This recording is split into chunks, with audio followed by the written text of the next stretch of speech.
CBS kutusaako programu ekiri ewala omuli amawulire agabuusibwa amaaso ageewuunyisa ganyuma ate nga gayigiriza. Ekizungirizi nno kyatututte yogayoga mu nsi eya United States of America ng'eno nno amawulire ge twasanzeeyo ga mupaatiri mu Ekereziya Katolika nti akizudde awatali kubuusabuusa kwonna nti Omukama Katonda atuula mu ggulu mukazi. Yalaba omwoyo gwe nga gubuuka mu mubiri gwe, olwo nno malayika ne ziguddukira ne zitandika ku lugendo olwamutuusa mu ggulu ewa Mukama Katonda. Toswa musajja wa Kabaka wamala Bannabwengula nga kutuusaako ebinyuma omuli ebya bulijjo n'ebitali bya bulijjo eby'ensonga by'obadde obuusa amaaso n'ebyo by'obadde tomanyi.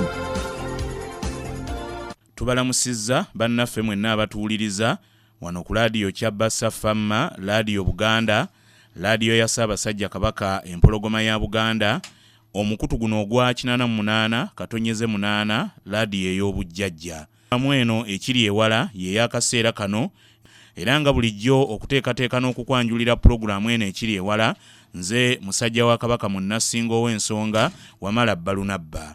Abafunye ebirungi tetulema kubeebalizaako Katonda abawadde ebirungi byonna ebya sabbiiti eno gye tumalako ate n'eby'omwaka omulamba.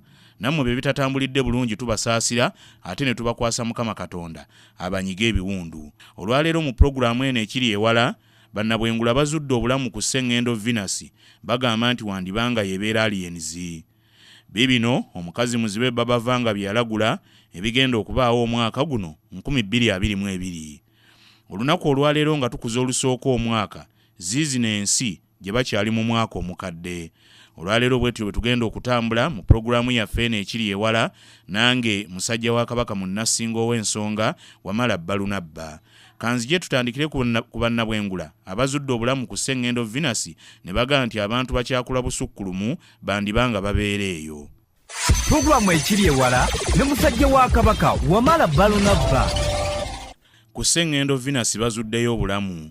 Mu sabbiiti eno mu pulogulaamu yaffe eno ekiri ewala wano ku laadiyo Kyabasa mujugumiza ggwanga, omukutu guno ogwa 88 katonyeze 8 laadiyo ey'obujjajja, empendu zaffe yatusembereza ebyebungereza. Ng'eno nno amawulire ge tukujjiddeyo ga bannassaayansi abali mu kutembeeta endowooza nti ku ssengedo Venus wandibaayo ebitonde ebirina obulamu. Bannabwengula bagamba nti kaakano bafunye obukakafu nti omuntu yandiba ng'asobolera ddala okubeera ku ssengedo Venus nago n'agafuula amaka ge nga bw'ali wano ku ssengedo ssensi, oluvannyuma lw'okuzuula obusirikitu bw'obuwuka obw'ettuluba erya bakitiriya mu biro ebisangibwa mu lubaale olwa ssengedo eyo Venus. Bannassaayansi okuva mu Cardiff University, Cambridge University wamu n'amatendekero amalala bagamba nti ssengedo eno Venus eyeesudde ssengedo eyaffe essensi kwe tuli ne kilomita 47 ze mayiro nga 29, nti erabika nga eriko n'omukka ogutalina langi n'okusingira ddala ogumaamiddwa nitrogen ne hydrogen, nti songa era mu bire bya ssengedo eno Venus bazuddemu n'omukka ogwa ammonia. Kaakano nno Bannabwengula bagezesezza era ne bongera okwetegereza okulaba obanga sulfuric acid amaamidde ebire eby'oku ssengedo Venus asobola okumalibwa amaanyi singa ebaayo ammonia yenna, era nga kino kikoleddwa bulungi ebire ne biseebengerera ddala mu bwa asidi okuva ku bubonero 11 kwe bibadde okutuuka ku bubonero 0, ng'embeera y'obwasidi nti ebeesigadde mu bire ebyo esobozesa ebintu ebirina obulamu okuwangaalirayo awatali buzibu bunene kiri awo. Omukugu Dr. Williams Baines okuva mu ggunjo lya fiizika ne kannammunyenye mu Cardiff University agambye nti yadde nga bakimanyi nti eno ku ssengedo ssensi ebifo bingi ebimaamiddwa asidi ebisobola okuwangaaliramu ebitonde ebirina obulamu, naye nti babadde tebakakasa nti ne ku ssengedo Venus kisoboka era nti bakyewuunyizza nnyo.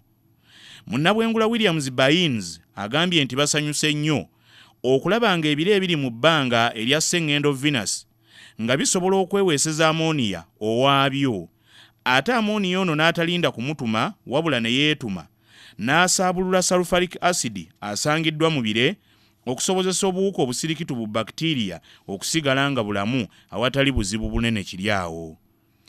Bannassaayansi baatandika okunoonyereza kwa ammonia mu lubaale olwa ssengedo Venus mu myaka egya 1907, kubanga mu kusooka baali balowooza nti ssengedo eno Venus nti eyokya nnyo nnyo nti n'olwekyo tesobola kubeerako kintu kyonna kirina bulamu kakibeere busirikitu bwa buwuka. Kyokka Bannabwengula babadde tebannaba kukakasa nti ng'oggyeko obuwuka obw'ettuluba erya bakitiriya nga ku Venus eyinza okubaayo ebitonde ebirala ebirina obulamu. Naye nga kikakafu nti ye ammonia gwe basanze ku Venus aweesebwa bitonde ebirina obulamu ebiriyo, so si nkola z'amaanyi ag'obutonde ng'okumyansa kw'eggulu oba laddu n'ensozi okuwanda omuliro. Ye Profesa Sarah Siega akakasizza nga taliimu kakunkuna konna nti ammonia asangibwa ku ssengedo Venus bwe beetegerezza ava mu bitonde ebirina obulamu ebiteekwa okuba nga gyebiri, kubanga embeera eya ssengedo eno ey'obutonde tegisobozesa kwekolera ammonia owaayo okuggyako ng'eriko ekitonde ekirala ekirina obulamu. Ebipya nno Bannabwengula bye bakakasizza ku ssengedo Venus bibaleetedde okufuna endowooza nti abantu bakyakula busukkulumu aliens oba oliawo ate bandibanga basangibwa ku ssengedo eno Venus so si ssengedo maazi ng'abasinga bwe babadde balowooza. Ssengedo Venus ye ssengedo ey'okubiri mu buliraanigane okuva ku njuba mu muyungo kinnanjuba solar system gwonna, nga ssengedo eno Venus yabbulwa mu lubaale w'Abaruumi avunaanyizibwa ku bulungi n'omukwano. Venus era kye kimunyeenye ekikwata ekifo ekyokubiri mu kwakaayakanira mu bbanga mu biseera eby'ekiro mu muyungo kinnanjuba gwonna ng'eddirira omwezi moon, nga Venus eyo sebo esobola n'okukola ebisiikirize eby'ebintu okufaananako n'omwezi nga bwe gukuba mu kintu, ate nga mu ngeri y'emu Venus eyo osobola n'okugiraba n'eriisa ekkalu mu biseera eby'emisana singa oba weekalirizza ng'olambikira yansi. Nga bakulambise ne weekaliriza osobola ssengedo eno Venus okugiraba n'eriisa ekkalu. Ssengedo Venus eno kigitwalira ennaku ez'oku nsi 224 okwetooloola enjuba, nga kitegeeza nti omwaka gwayo omulamba ogwa ssengedo eyo Venus mu mpiko bw'ogugeraageranya n'omwaka ogwaffe omulamba ogw'oku nsi kuno kwe tuli, ng'omwaka ogwaffe ogwa ssengedo nattaka Earth gusinga ogwa ssengedo Venus n'emyezi 4 n'ekitundu. Bwe kiba ogwaffe gwa myezi 12 kati ogwa ssengedo Venus gwa myezi nga 7 n'ekitundu. Eno nno ye pulogulaamu yaffe ekiri ewala wano ku laadiyo Kyabasa.